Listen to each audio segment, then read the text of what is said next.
On a cold winter evening in 1776, Clara Williams sat beside a flickering candle in the cellar of her modest home in Boston. Her hands, gnarled with the arthritis that comes from a lifetime of stitching, moved deftly as she sewed. She wasn't a soldier or a politician, just a humble seamstress. Yet the spirit of revolution pulsed through her veins as if she were leading an army. Outside, the wind howled like a hungry wolf, mirroring the desperation in the heart of the young nation. The Continental Army was in dire straits, and General Washington needed a morale boost, a victory that could turn the tide of the war. But how could a ragtag group of farmers and shopkeepers stand against the mighty British Empire? The answer lay in secrecy, in a world of hidden messages and silent couriers. For Clara was a member of a clandestine network of women who carried coded messages across enemy lines. Her latest assignment was urgent. In 48 hours, she would deliver a message to General Washington that could change the course of the war. She unfolded the stiff paper, its creases softened by countless readings. The message, penned in a shaky hand, detailed the British plan for a surprise attack on Trenton. It was a dangerous mission, fraught with peril at every turn. If caught, the consequences would be dire. Imprisonment, torture, even death were all too real possibilities.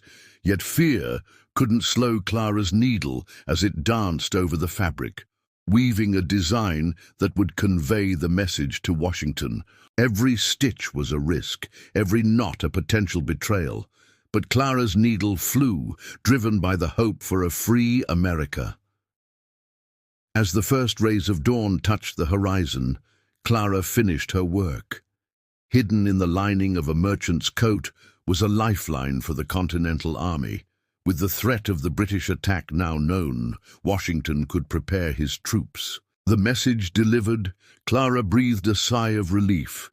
The danger had passed for now, but this was just one of countless missions she would undertake.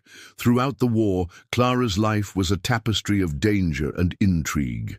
She navigated the shadowy world of espionage, always looking over her shoulder, always ready to vanish at a moment's notice. Once she smuggled a letter from a rebel leader inside a loaf of bread, only to have it ripped open by a hungry dog during the delivery.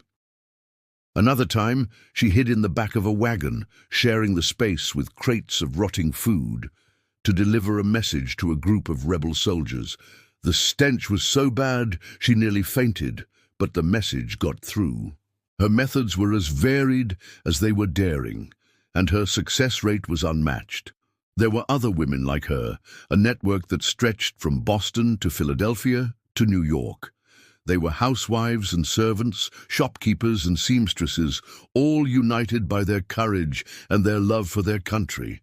Together they formed the very fabric of the revolution, holding it together with their quiet acts of defiance.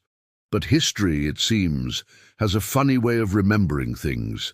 In the grand halls of remembrance, the names of most of these women have been lost to time. They are the forgotten heroes of a revolution, their names erased from the annals of history. But without them, the light of freedom might never have dawned on America. Imagine for a moment the world they inhabited, a time when women were expected to be seen and not heard, when their voices were silenced and their opinions disregarded. Yet these women found ways to speak out, to make their voices heard in the most unlikely of places, in the rustle of skirts and the clatter of teacups. They gathered in secret, sharing news and information, while men plotted and debated in public. They were the eyes and ears of the revolution, gathering intelligence on the enemy and passing it on to the leaders of the rebellion. They risked everything. Their actions were a constant dance with danger, a tightrope walk between loyalty to the crown and loyalty to their burgeoning nation. They faced imprisonment, banishment or worse, but their courage never faltered. These women were the backbone of the revolution, holding it together with their quiet acts of defiance. So here's to the forgotten heroes of a revolution, the women who stitched codes into clothing, baked messages into bread, and risked it all to deliver the news. May their story be a reminder to us all that courage can be found in the most unexpected of places, and that the quietest voices can sometimes make the loudest statements.